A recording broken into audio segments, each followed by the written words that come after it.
जी हां, बीजेपी गणतंत्र की पहली भूमि वैशाली से आज से बिहार में 2024 के लोकसभा चुनाव का शंखनाद करने जा रही है। पार्टी के राष्ट्रीय अध्यक्ष जेपी नड्डा आज एक रैली के जरिए मिशन 2024 के महासमर का शंखनाद करने जा रहे हैं और आज वैशाली लोकसभा क्षेत्र के पारू उच्च विद्यालय में बीजेपी की बड़ी रैली आयोजित की गई है और इस रैली का महत्व इसी बात से समझा जा सकता है कि जेपी नड्डा रैली में शामिल होने के लिए कल यानी कि एक दिन पहले ही पटना पहुंच गए हैं। आज आगाज के बाद बीजेपी अगले 3 महीने में बिहार के सभी 40 लोकसभा क्षेत्र में रैली करेगी। जाहिर है बीजेपी ने लोकसभा चुनाव 2024 में एक बार फिर से जीत हासिल करने के लिए करीब 1 साल पहले ही तैयारियां शुरू कर दी है। उसको पता है कि अगर सत्ता में वापसी करनी है तो बिहार की उसमें बड़ी भूमिका होगी। पिछली बार बीजेपी लोकसभा चुनाव में जेडीयू के साथ मैदान में उतरी थी, लेकिन इस बार दोनों पार्टियों की राह। ये अपने घर में जो 2 एक्स्ट्रा बेडरूम है उसमें होम स्टे बिजनेस करके महीने का 60,000 कमा रहे हैं। आपको भी ये करना है तो फ्रीडम ऐप को अभी डाउनलोड कीजिए। जुदा हो चुकी है। बीजेपी ने इस रैली को सफल बनाने में कोई कसर नहीं छोड़ी।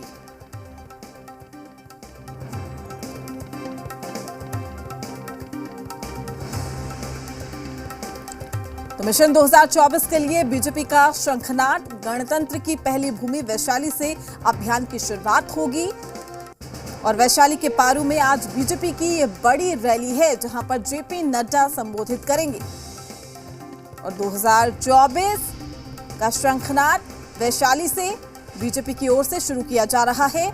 मिशन 2024 का आज शंखनाद होगा और उसी दौरान जेपी नड्डा संबोधित करेंगे आम जनता को। हालांकि ये भी देखना लाजमी होता है कि संबोधन के दौरान किस तरीके से विरोधियों पर निशाना साधते हुए नजर आते हैं।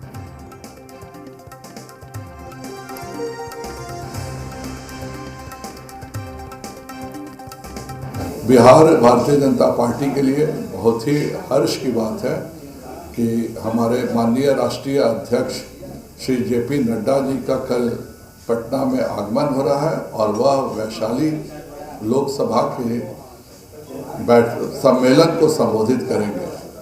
का आगमन पटना एयरपोर्ट पे होगा और वहां से सड़क मार्ग के द्वारा वह सीधे पारू हाई स्कूल वैशाली जाएंगे। लगभग 12:30 बजे वहां पे उनका आगमन होगा। बीजेपी इस रैली के जरिए अपनी तैयारियों को अभी से पुख्ता करना चाह रही है, तो वहीं विपक्ष इस रैली को लेकर निशाना साध रहा है। विपक्ष के निशाने पर न सिर्फ बीजेपी बल्कि जेपी नड्डा भी हैं। भारतीय जनता पार्टी के राष्ट्रीय अध्यक्ष आदरणीय जयप्रकाश नड्डा जी का कार्यक्रम बिहार में लगा हुआ है और जो राष्ट्रीय अध्यक्ष होते हैं उनके ऊपर बड़ी जिम्मेदारी होती है संगठन की। संगठन के जितने भी हमारे कार्यकर्ता हैं 18 करोड़ सदस्य हैं और संगठन ही चुनाव लड़ती है। आने वाले दिनों में देश का जो है लोकसभा चुनाव होना है, इसमें भारतीय जनता पार्टी और मजबूती से उभरे। बिहार है, राष्ट्रीय अध्यक्ष भाजपा के हैं, बिहार में स्वागत है, लेकिन जेपी नड्डा साहब जब अपने ही गृह राज्य हिमाचल में भाजपा को नहीं बचा पाए, उस भाजपा को हरा के वहाँ कांग्रेस पार्टी की सरकार बनी है। अब बिहार में तो भाजपा है ही नहीं, तो यहाँ जनाधार काहे मिलेगा। 2024 में भाजपा का बोरिया भीतर सिमट जाएगा। आप तो सिर्फ मध्य प्रदेश, छत्तीसगढ़, राजस्थान का चुनाव परिणाम तो आने दीजिए। जब भाजपा औंधे मुँह गिरेगी तब पता चलेगा कि भाजपा अब धरातल पे नहीं है, क्योंकि उन्होंने जनता को ठगा है। बिहार में नड्डा जी आ रहे हैं बीजेपी का प्रचार प्रसार करने, लोकसभा का चुनाव की तैयारी करने। आए ना, नड्डा जी आए, मोदी जी आए, शाह जी आए, भागवत जी आए। बिहार में अगर कोई जोड़ी हिट है तो चाचा भतीजे की ही जोड़ी हिट है। जन समर्थन किसी को है तो इसी जोड़ी को है और यही जोड़ी 24 में लोकसभा के 40 सीट जीत करके दिखाएगी। भारतीय जनता पार्टी के राष्ट्रीय अध्यक्ष जेपी नड्डा जी का बिहार आना ये बताता है कि बिहार में किस तर्ज पर भारतीय जनता पार्टी कार्यकर्ताओं को एकजुट करना चाहती है। माननीय जेपी नड्डा जी का बिहार आना कई और संदेश भी देता है। माननीय जेपी नड्डा जी कार्यकर्ताओं से मिलेंगे तो सीधा संवाद जो है वो स्थापित करेंगे कार्यकर्ताओं से, जो कि बताता है कि भारतीय जनता पार्टी अपने कार्यकर्ताओं को किस स्तर पर किस तरजीह भी देती है और मजबूत करना चाहती है। तो मिशन 2024 का शंखनाद वैशाली से जेपी नड्डा यहां पर पहुंचेंगे, संबोधित करते हुए नजर आएंगे रैली को। चूंकि 2024 की तैयारी बीजेपी ने अभी से 1 साल पहले ही कर ली है, ये भी कहा जा सकता है। और इसी कड़ी में वैशाली के पारू में आज बीजेपी की ये बड़ी रैली होगी। वहीं जेडीयू नेता नीरज कुमार का क्या कुछ कहना है, चलिए आपको सुनवाते हैं। स्वाभाविक रूप से भारतीय जनता पार्टी के राष्ट्रीय अध्यक्ष बिहार आ रहे हैं और विभिन्न जिलों का दौरा करेंगे। हमारी उम्मीद है कि जब यहाँ से जाना हो तो और सीमांचल के इलाके में जो माननीय अमित शाह जी ने जो एयरपोर्ट बनाया है पूर्णिया से, उस एयरपोर्ट से उड़ान भरें, तब लोगों को एहसास भी होगा। तमाम जानकारी के साथ पटना से हमारे संवाददाता रुपेंद्र श्रीवास्तव हमारे साथ लाइव जुड़ चुके हैं। रुपेंद्र, बीजेपी ने तो अपना शंखनाद कर दिया है और यही वजह है कि आज जेपी नड्डा रैली को संबोधित करेंगे। वैशाली से इसकी शुरुआत हो रही है। विपक्षी लगातार निशाने पे, ना सिर्फ बीजेपी पार्टी बल्कि जेपी नड्डा।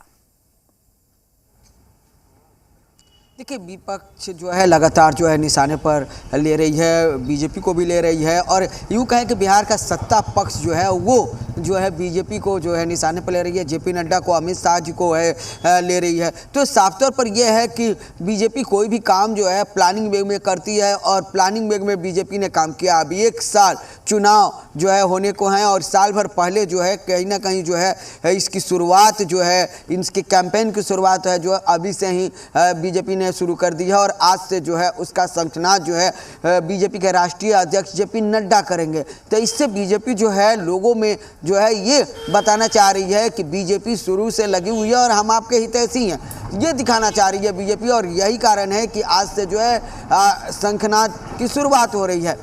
उसी में बात करें तो अभी जो हालात यह है कि 2015 की स्थिति देखी जाए तो 2015 में भी बीजेपी अकेले जो है चुनाव लड़ी थी। उस समय जो है आरएलएसपी और हम पार्टी उसके साथ थी, जो छोटे छोटे दल थे और साथ में थे। और आपको जो सीट है 30 से अधिक सीटों को बीजेपी जीती थी। तो फिर इस बार बीजेपी जो है अकेली पड़ी हुई है, छोटी छोटी पार्टियों पर नज़र गड़ाई हुई है कि जो महागठबंधन में हो चाहे बिना गठबंधन के हैं वो बीजेपी की तरफ आए। हो सकता है कि चुनाव का जब समय नज़दीक आएगा तो वो पार्टियां भी उनके साथ हो जाएंगी, लेकिन बीजेपी का टारगेट है कि 30 से 35 सीट जो है वो जीते। बीजेपी के नेताओं का साफ तौर पर यह कहना है कि जेडीयू के साथ जब हम चुनाव 2019 में लड़े थे तो उस समय जो वोट है मेरा ट्रांसफ़र हुआ था और जेडीयू के जो सांसद है इतने अधिक जीत के आए। जो पहली बार ऐसा हुआ कि इतने अधिक जेडीयू के सांसद जो है वो जीत के आए। तो इन तमाम चीज़ों को लेकर बीजेपी दलील दे रही है और बीजेपी जो है एक एक घर घर तक पहुंचना चाह रही है। और यही कारण है कि जेपी नड्डा जो है आज शंखनाद कर रहे हैं और जो बिहार की सत्ताधारी पार्टियां हैं। जो बड़ी बात यह है 2015 का आप जिक्र कर रहे थे, उस वक्त जो समीकरण बन रहा था आज वो समीकरण बिल्कुल बिखराव के साथ बिहार में नजर आ रहा है और बिहार की भूमिका को समझना भी काफी अहम हो जाता है लोकसभा चुनाव के लिए। क्या यही वजह है कि बीजेपी ने पहले से ही 1 साल पहले से ही अपनी प्लानिंग कर ली है? देखिए, बीजेपी की बात की जाए, बिहार की जनता की बात की जाए, बिहार की जनता को देखिए 2015 में उन लोगों ने साफ तौर पर बिहार की जनता ने बीजेपी को वोट किया था तो वहीं बीजेपी उसमें काफ़ी खुश दिखी। तो 2014 में, क्षमा करेंगे, 2014 में जो है लोकसभा का चुनाव में जो है वो बीजेपी को वोट किया था। तो 2015 का जो विधानसभा जो चुनाव था उसमें जो है बीजेपी को वोट जितना बीजेपी सोची थी कि उतना वोट नहीं आया था। तो बिहार की जनता को भी समझना काफ़ी जो है कठिन है कि बिहार की जनता चाहती क्या है। और यही कारण है कि बीजेपी जो है 1 साल पहले से ही इस अभियान को शुरू कर दिया है कि जिस तरह से 2014 में बीजेपी को लोगों ने हाथों पर लिया और अधिक से अधिक सीट दिया। उसी तरह लोग इस बार जो है 2024 में भी करें, क्योंकि बीजेपी अलग थलग पड़ी हुई है। अब देखना यह है कोई दल उसके साथ आता है या नहीं आता है। जो छोटे छोटे दल हैं वो क्षेत्रीय पार्टी आती है कि नहीं आ पाती है, लेकिन बीजेपी अपने दम पर जो है 40 सीट को जो है चुनाव लड़ने जा रही है। अगर वो गठबंधन भी किसी से करेगी तो 34 सीटों पर बीजेपी खुद जो है चुनाव लड़ेगी और 30 सीट जीतने का जो है बीजेपी दावा कर रही है। अब देखना यह है कि बीजेपी को कितना इससे फायदा मिल पा रहा है। बिल्कुल देखना लाजमी हो जाता है कि कितना फायदा मिलेगा 2024 ना सिर्फ 2025 में भी। शुक्रिया रुपेंद्र आपका तमाम जानकारी साझा करने के लिए। अपडेट हम आपसे लेते रहेंगे। तो वैशाली के पारू में आज बीजेपी की बड़ी रैली है। मिशन 2024 का शंखनाद जेपी नड्डा करेंगे, महारैली को संबोधित भी करेंगे। देखना लाजमी हो जाता है कि विरोधियों पर तीखे प्रहार जेपी नड्डा इस रैली के जरिए किस तरह से करते हैं। ये अपने घर में जो 2 एक्स्ट्रा बेडरूम है उसमें होम स्टे बिजनेस करके महीने का 60,000 कमा रहे हैं। आपको भी ये करना है तो फ्रीडम ऐप को अभी डाउनलोड कीजिए।